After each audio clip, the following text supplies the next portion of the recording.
ప్రభువైన యేసు క్రీస్తు నామములో కూడి వచ్చిన సంఘానికి అంతటికి శుభశుక్రవారపు శుభములు తెలియజేస్తూ ఉన్నాను. దేవుడు నాకు ఇచ్చిన అవకాశం బట్టి ఆయనకు వందనాలు తెలియజేస్తూ ఉన్నాను. ఇప్పటి వరకు మనము 4 మాటలు చెప్పుకున్నాము. ప్రభువైన యేసు క్రీస్తు వారు సిలువ మీద పలికినటువంటి 7 మాటల్లో 4 మాటలు చెప్పుకున్నాము. ఇప్పుడు 5వ మాట మనం చెప్పుకొనబోతున్నాము. యేసు ప్రభువారు సిలువ మీద పలికినటువంటి 7 మాటలు మొదటగా ప్రార్థనతోనే స్టార్ట్ అయింది, చివరిగా కూడా ప్రార్థనతోనే ఆయన ముగించినట్లుగా మనం అక్కడ చూస్తూ ఉన్నాము. ఇంకా మరి కొద్ది నిమిషాల్లో యేసయ్య చనిపోతారు. ఈ మాట మాట్లాడిన తరువాత కొద్ది నిమిషాల్లో యేసయ్య తన ప్రాణాన్ని పోగొట్టుకుంటారు. కొన్ని నిమిషాలు మాత్రమే ఉంది ఆయన చనిపోవటానికి.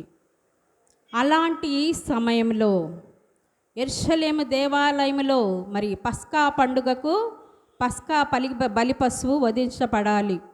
3 గంటలకల్లా ఆ యొక్క బలి పశువు వధించబడాలి. అంటే యేసు ప్రభువారు 3 గంటలకల్లా చనిపోవాలి.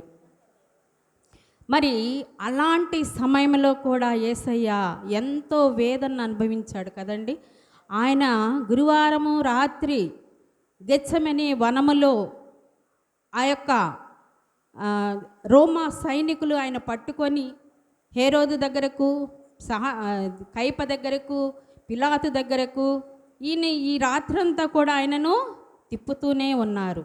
ఆయన అక్కడ దాహముకు తీసుకున్నట్టు లేదు, ఆహారం భుజించినట్టు లేదు, ఏమీ లేవు. ఆయన ఈ రాత్రంతా కూడా తిప్పుతూనే ఉన్నారు.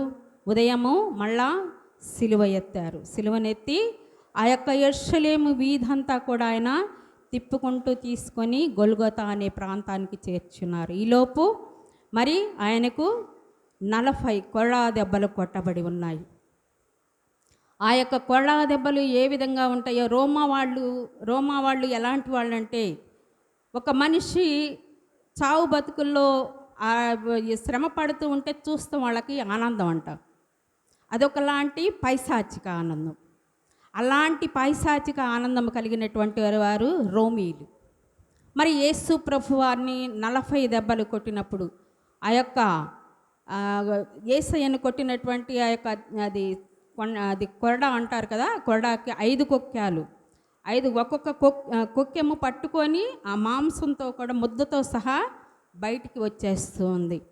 అలాంటి సమయంలో కొంతమంది వారి యొక్క ఇది కోల్పోయి చనిపోయే వాళ్ళు కూడా ఉంటారంట.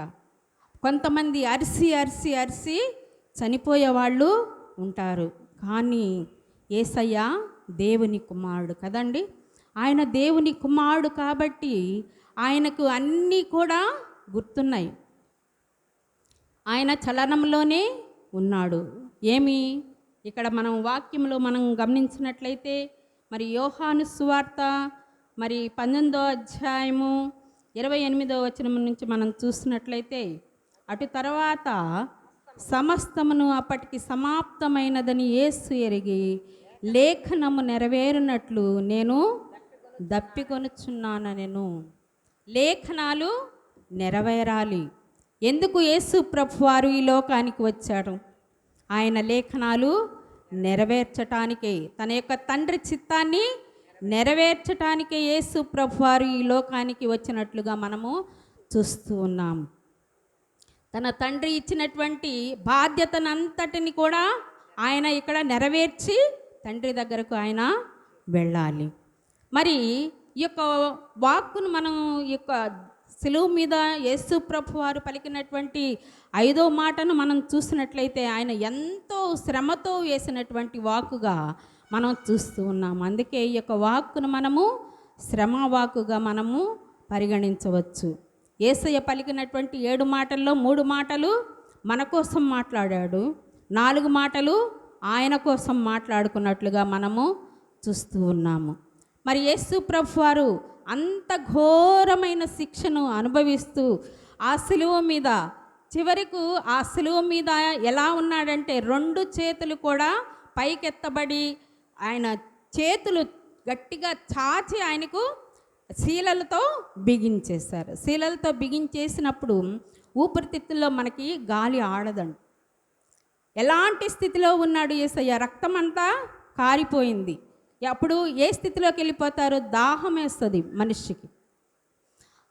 దాహం వేస్తుంది కాబట్టి యేసు ప్రభువారు అక్కడ శరీరుడు, ఆయన దేవుని కుమారుడు. ఆయన 100% దేవుని కుమారుడు, 100% మానవ కుమారుడుగా ఆయన జీవించినట్లుగా మనం చూస్తూ ఉన్నాము. కాబట్టి యేసు ప్రభువారు నేను దప్పికొనుచున్నాను అంటడంలో అతిశయోక్తి లేదని మనము చూస్తాము. ఈయన పాపము లేనివాడు. ఈయన నాలో ఎవరైనా పాపం ఉన్నదని నిరూపించమని ఆయన అడిగినట్లుగా మనం చూస్తున్నాం కదా. నిజముగా ఆయన పాపి అని ఎవ్వరు కూడా నిరూపించలేకపోయారు. నింద వేశారు కానీ ఆయన పాపి, ఈ పాపం చేశాడు అని ఆయనను ఎవ్వరు కూడా చూపించలేకపోయారు. మరి ఆయన పాపిగా సిలువలో మరి పాపిగా మారినట్లుగా మనము చూస్తూ ఉన్నాము. పరిశుద్ధ గ్రంథంలో మనం గమనించినట్లయితే వ్యభిచారంతో పట్టబడిన స్త్రీ, ఆమె వ్యభిచారంతో పట్టబడినటువంటి స్త్రీని కొంతమంది తీసుకుని వచ్చి, మరి ఏం చేయమంటావయ్యా? మరి మోషే ధర్మశాస్త్ర ప్రకారం అయితే ఈమెను రాళ్లతో కొట్టి చంపివేయాలి. మరి ఈమె చేసిన పనికి మమ్మల్ని ఏమి చేయమంటావంటే యేసు ప్రభువారు వారికి ఏమీ సమాధానము చెప్పలేదు. ఆయన ఏం చేస్తూ ఉన్నాడు? ఆయన నేల మీద రాస్తూ ఉన్నాడు. వారికి ఎలాంటి సమాధానము చెప్పలేదు. తర్వాత మళ్ళా పైకి తల ఎత్తి చూసి, మీలో ఎవరైతే పాపం చేసి ఉండలేదో వాళ్ళు మొట్టమొదటిగా ఆమె మీద రాయి వేయమని చెప్పినట్లుగా మనం చూస్తూ ఉన్నాం. కానీ అక్కడ చిన్న బిడ్డ మొదలుకొని పెద్దవాళ్ళ వరకు యేసు ప్రభు రాస్తున్నటువంటి దాన్ని చూసి వెళ్ళిపోయారు. ఎందుకు వెళ్ళిపోయారు వాళ్ళు అంటే, అందరూ కూడా పాపులే. వారి యొక్క పాపాలు యేసు ప్రభు అక్కడ రాస్తూ ఉన్నాడు. కాబట్టి మేము పాపులమని గమనించి వాళ్ళు రాయి తీసుకొని కొట్టలేక వాళ్ళు వెళ్ళిపోయినట్లుగా మనం చూస్తూ ఉన్నాము. ఆ స్త్రీ మాత్రమే మిగిలింది అక్కడ. అప్పుడు ఆమె వైపు చూస్తూ అమ్మా అని పిలిచాడు యేసు ప్రభువు. ఆ పిలుపు ఎవ్వరు కూడా ఆమెను పిలిచి ఉండరు కదండి. అంతవరకు కూడా అమ్మా నిన్ను వాళ్ళు ఏమైనా చేశారంటే, లేదయ్యా నన్ను ఎవ్వరు ఏమీ చేయలేదు, నేను కూడా ఏమీ చేయను, ఇక నుంచి నువ్వు పాపము చేయొద్దు, ఎందుకంటే నీకోసం నేను చనిపోతాను, నీకోసము నేను చనిపోతాను, నీ పాపాల నిమిత్తం నేను ఆ యొక్క సిలువలో బలి అవ్వబోతున్నాను, నీ పాపాలను నేను క్షమిస్తున్నాను, ఇక నుంచి నువ్వు పాపము చేయవద్దని ఆమెతో చెప్పినట్లుగా మనము చూస్తూ ఉన్నాము. ఆయన పాపం చేయలేదు కాబట్టి పాపమునకు ఆయనను శిక్షించే అధికారము లేదు. మనం పాపం చేసినప్పుడే మనల్ని శిక్షించే అధికారం అధికారులకు ఉంటుంది, కానీ మనం పాపం చేయనప్పుడు వాళ్ళకి శిక్షించే అధికారం ఎట్లా ఉంటుంది? ఉండదు. మరి మరణపు అంచుల్లో ఆయన ఉండి క్రయధనమును చెల్లించి మరి ఆయన లేఖనాలు నెరవేర్చినట్లుగా పలికినటువంటి యొక్క మాట, నేను దప్పిగొనుచున్నాను అని మరి యోహాను భక్తుడు మాత్రమే ఈ యొక్క మాటను రాసినట్లుగా మనము చూస్తూ ఉన్నాం. సొమ్మసిల్లిన మేక పిల్లకు సోమరసమేతురన్నట్లు చేదును కలిపిన చిరకనిచ్చిరి క్రీస్తునందు నెరవేరెనులే ఋగ్వేదములో మరుగు కాబడిన యజ్ఞ పశువును వింటిరా. ఈ యొక్క పాటలో యేసు ప్రభు వారి గురించి, ఆయన సిలువలో పడేటువంటి కష్టాలన్నిటి గురించి, ఆయన ఏ ఎముకలు ఎందుకు విరవబడలేదు, మరి ఏమేం చేశారో అవన్నీ కూడా ఈ యొక్క పాటలో లిఖించబడి ఉన్నట్లుగా మనము చూస్తున్నాం. అవును, ఆయనకి చేదుని మనము ఇస్తూ ఉన్నాము. మరి ఈయన 100% దేవుడు, 100% మానవ కుమారుడు. ఈయన తండ్రికి మనకి మధ్యవర్తిత్వము చేయటానికి వచ్చినటువంటి దేవుడుగా మనము చూస్తున్నాము. తండ్రికి మనకి ఉన్న సంబంధాన్ని మనం కోల్పోయినప్పుడు ఆ యొక్క సంబంధాన్ని బలపరచటానికి యేసు ప్రభువారు ఒక మనిషిగా మన చేయి పట్టుకొని తండ్రి అయిన దేవుని యొక్క చేయి పట్టుకొని మన ఇరువురికి కూడా సంధి కుదర్చడానికి వచ్చినటువంటి వ్యక్తిగా యేసు ప్రభువారిని మనము చూస్తూ ఉన్నాము. అదే మరి ఆయన ఎవరండి? దేవుడు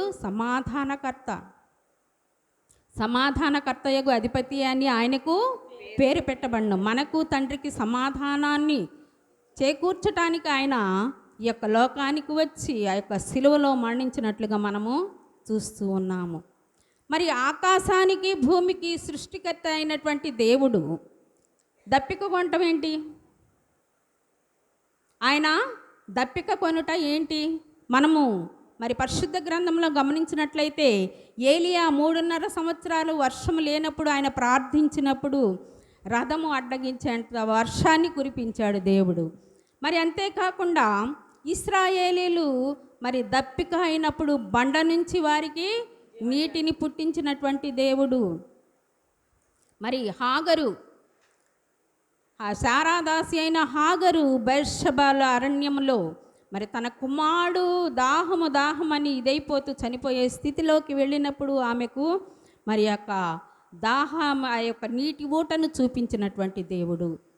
మరి సంసోను ఫిలిష్తీయుల మీద యుద్ధము చేసి అతడు మరి దాహపు స్థితిలోనికి వెళ్ళినప్పుడు నీటి గోతెను అతనికి చూపించినటువంటి దేవుడుగా ఈయన ఉన్నాడు. ఈ విధంగా అంతేకాకుండా మరి కానా వివాహంలో మరి యేసు ప్రభువారు మొట్టమొదటగా నీటిని ద్రాక్షారసంగా మార్చినట్లుగా మనం అక్కడ చూస్తూ ఉన్నాము.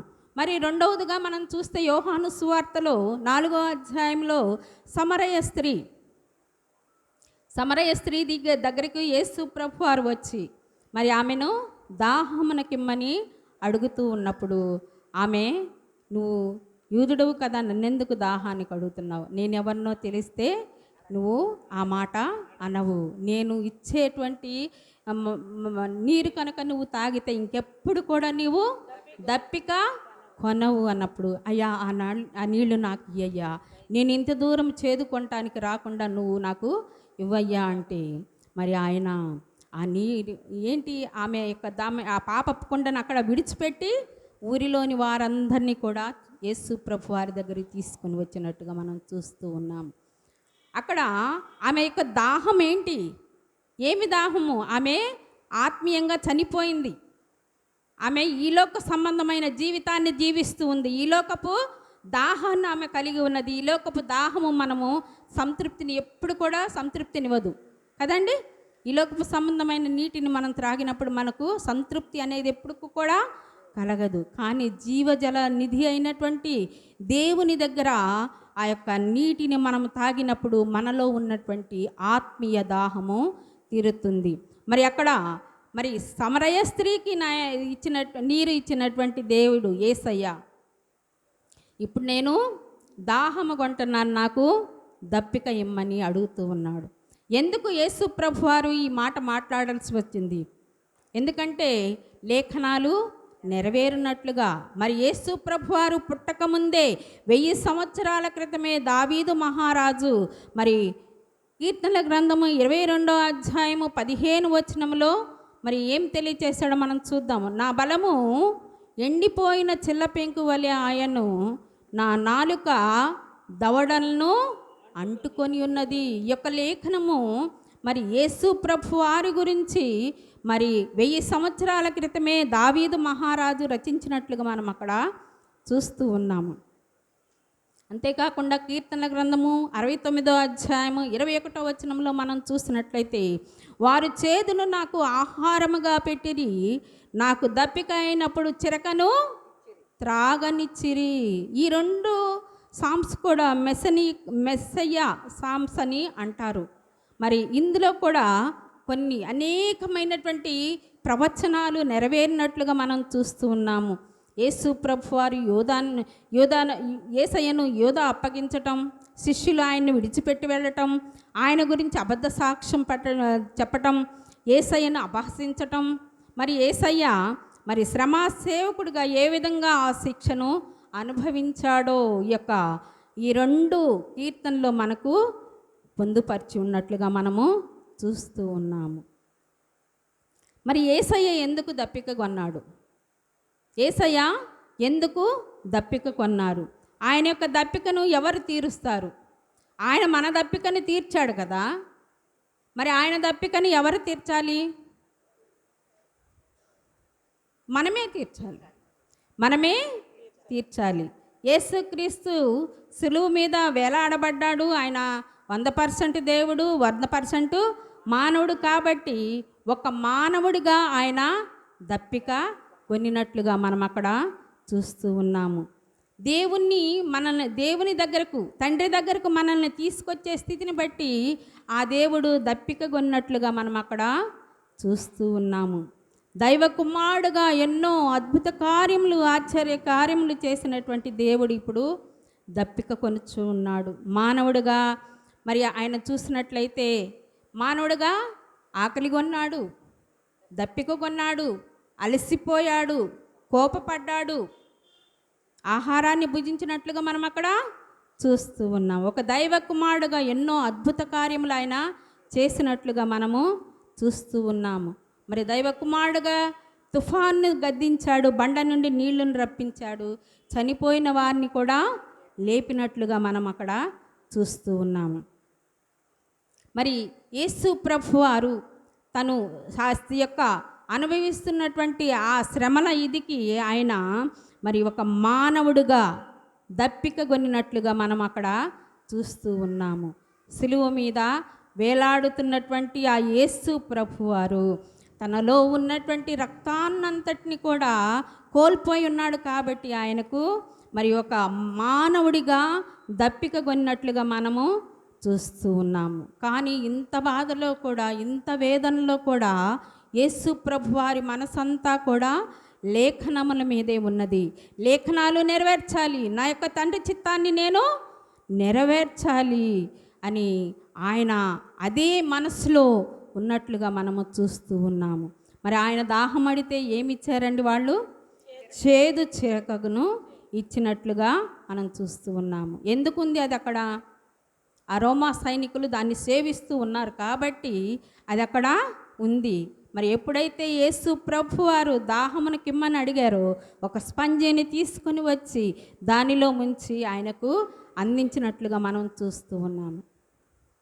మరి మార్కు సువార్తలు అయితే ఇంతకు ముందే యేసు ప్రభువారు అడగకపోయినప్పటికీ కూడా 2 సార్లు ఆయనకు మరి అందించినట్లుగా మనము చూస్తూ ఉన్నాము.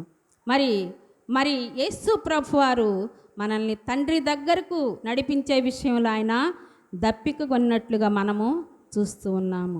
మరి మనం ధనవంతుడు పేద లాజరు గురించి మనం గమనించినట్లయితే, మరి ధనవంతుడు ఈ లోకంలో ఉన్నప్పుడు ఎంతగా తనకు కావాల్సినన్నిటిని కూడా అనుభవిస్తూ ఉన్నాడు. తన ఇంటి ఎదురే పడి ఉన్నాడు లాజరు, కురుపులతో తిండి లేని స్థితిలో ఉన్నాడు. కానీ అతను చూసి ఏమైనా జాలిపడ్డా?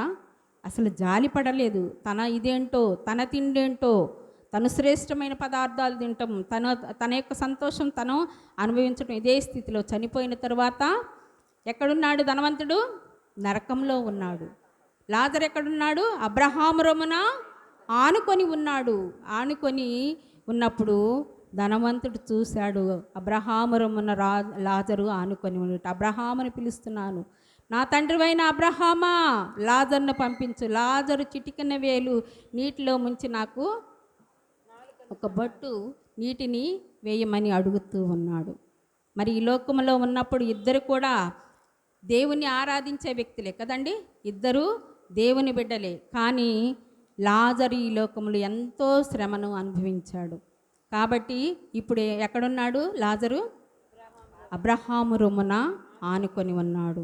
మనము కూడా ఈ లోకంలో దేవుని వలన మనం ఎప్పుడు కూడా శ్రమలు అనుభవించండి.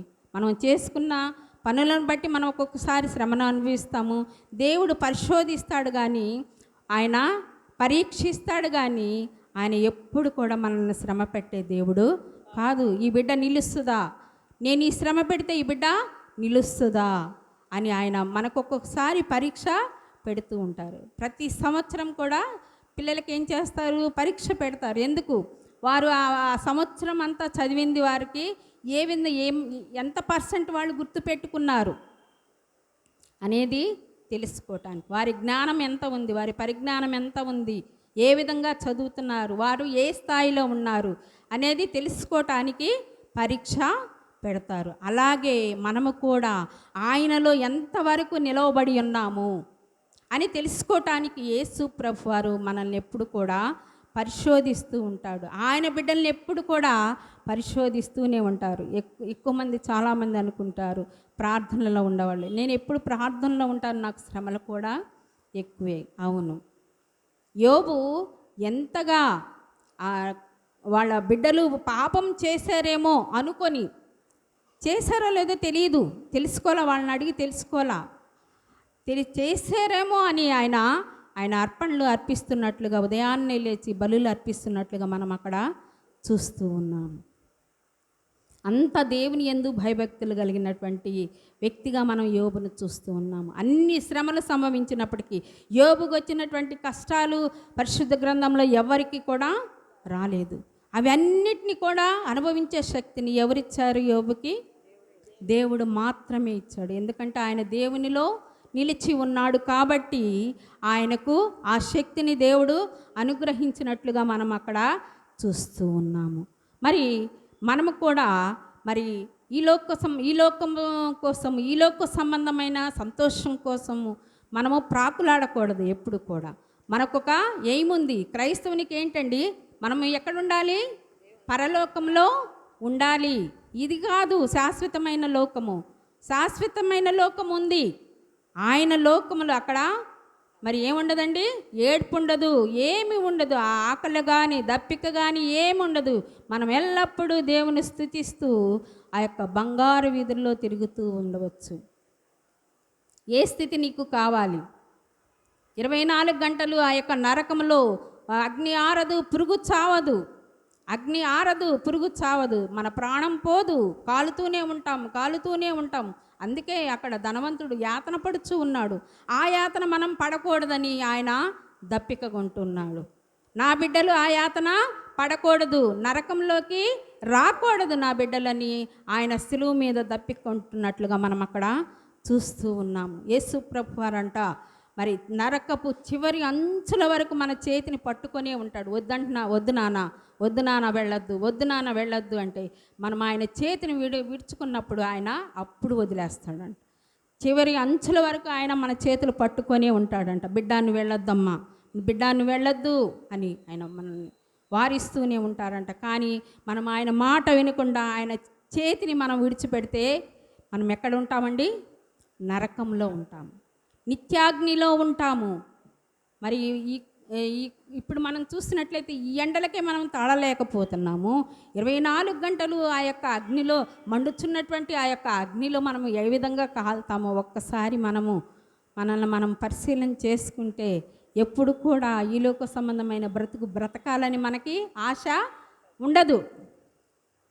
ఈ యొక్క కడవరి దినంలో మరి ఏ క్షణాన ఏమి జరుగుతుందో తెలియదు. క్రైస్తవుల్ని ఎంతగా హింసించాలని చూస్తూ ఉన్నారు.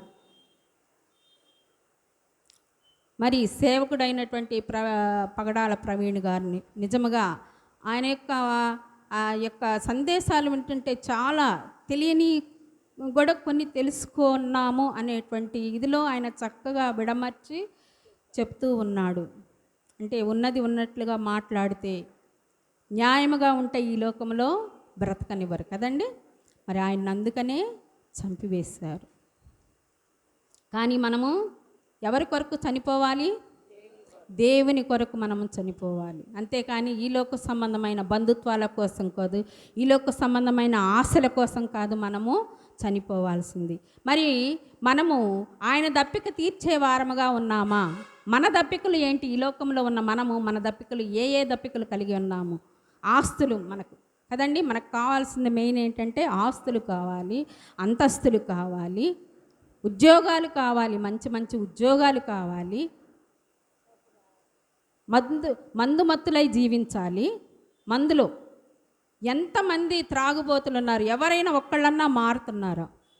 ఈ సంవత్సరంలో ఈ వ్యక్తి మారాడు, ఈ సంవత్సరంలో ఈ వ్యక్తి మారాడనే దాఖలు ఎక్కడైనా ఉందా మన సంఘంలో? ఎక్కడా లేదు. ఏమవుతుంది మన ప్రార్థన? కుటుంబీకులు ఏం చేస్తూ ఉన్నారు? కుటుంబం అంతా కూడా ఎక్కడుండాలి? దేవుని యొక్క సన్నిధానంలో ఉండాలి. మరి మన కుటుంబాలు ఎక్కడ ఉంటున్నాయి? దేవుని సన్నిధానంలో ఉంటున్నాయా? మీ ఇష్టం వచ్చినటువంటి స్థలాల్లో మీరు ఉంటూ ఉన్నారా? మీ ఇష్టం వచ్చినటువంటి పనులు మీరు చేస్తూ ఉన్నారా? అలాగ చేస్తే మనం అనుభవించేది నరకమే.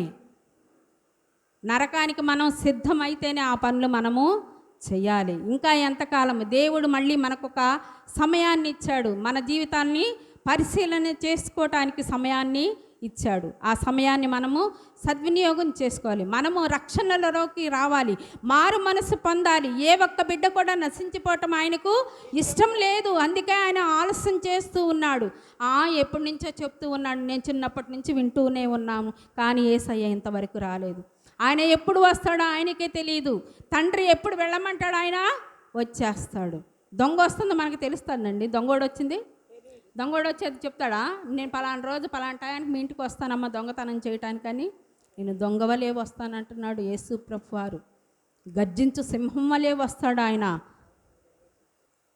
కాబట్టి మనం ఆయన ఎదుర్కొనాలి అంటే మనం ఆయన బిడ్డలుగా జీవించాలి. మనమందరం కూడా మారు మనసు పొందాలి. మనం ఒక్కళ్ళమే కాదు, మన కుటుంబం అంతా కూడా దేవుని సన్నిధిలో ఉండాలి. ఆయన యొక్క శాశ్వతమైన రాజ్యంలో మనమందరం కూడా ప్రవేశించాలి. అది ఆయన యొక్క దప్పిక. మరి నువ్వు మారావు, నువ్వు ఎంతమందిని మార్చావు? నీకొచ్చిన వాక్యం చెప్పి నీ ప్రవర్తన ద్వారా ఎంతమందిని మార్చావు నువ్వు? మనల్ని మనము పరిశీలన చేసుకుందాం. మన కుటుంబం అంతా కూడా దేవుని సన్నిధిలో ఉండాలి. ఈ లోకంలో జీవించినప్పుడు మన కుటుంబం అంతా కలిసి ఏ విధంగా సంతోషంగా ఆహారం తింటామో, సంతోషంగా అన్ని విషయాల్లో పాలు పంచులు పంపుకుంటామో, అదేవిధంగా మన పరలోక రాజ్యంలో మన కుటుంబం అంతా ఉండాలి అనే కోరిక మనలో ఎందుకు ఉండదు? మనలో ఆ కోరిక, క్రైస్తవులమైనటువంటి మన అందరిలో కూడా ఆ కోరిక ఉండాలి. కుటుంబం అంతా కూడా దేవుని సన్నిధికి రావాలి. భార్య వస్తే భర్త రాడు, భార్యాభర్తలు వస్తే పిల్లలు రారు.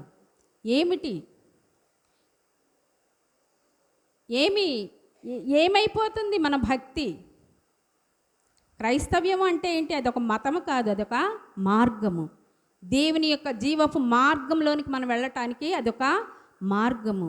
కాబట్టి ఆయన సిలువలో నేను దప్పిక కొనుచున్నాను అంటే, అమ్మా నీ హృదయాన్ని నాకు ఇస్తావా? అది పాడైపోయినా సరే నేను సరిచేస్తాను, దాన్ని నేను శుభ్రం చేస్తాను, ఆ హృదయంలో నేను నివసిస్తాను. నువ్వు నాతో ఉంటావు, నేను నీతో ఉంటాను, నీ ఇంటికి వచ్చి నేను భోజనము చేస్తాను అంటున్నాడు. మరి మన హృదయాన్ని ఆయనకి ఇద్దామా? ఆయన యొక్క దాహాన్ని మనము తీరుద్దామా?